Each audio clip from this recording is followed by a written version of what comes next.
سلامونه محترمات مو منئ د کابل ټکی کام کتونکو ښه راغلاست. دا هم د نن ورځې مهم خبرونه. د امریکا دفاع وزارت یا پینټاګون وایي چې تر راتلونکي پسرلي به د شوي تړون له مخې ټول امریکایي ځواکونه له افغانستان راووځي. د افغان سولې لپاره د امریکا ځانګړي استازي زلمي خلیلزاد په خپلو څرګندونو کې ویلي چې طالبانو سره په تړون کې هیڅ داسې پریکړه نه ده شوې چې په حکومتي ځواکونو به بریدونه نه کوي. فراه ولایت کې طالبانو یو پوځي مرکز او د پشتکو امنیه قومندانۍ نیولې.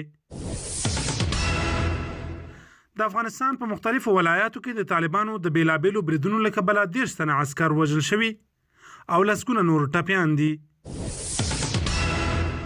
هندي چارواکي او ډیپلوماټان وایي چې امریکا له هند څخه غوښتي څو له طالبانو سره مخامخ خبرې وکړي او خپلې اندېښنې ورسره شریکې کړي. له راتلونکي دوشنبې وروسته سپین بولدک او تورخم لارې په بشپړه توګه د مسافرو او سوداګرو پر مخ پرانیستل کیږي. د امریکا ولسمشر ټرمپ وایي هیواد یې غواړي چې د نړۍ تر ټولو چټک توغندي جوړ کړي. د خبرونو پای.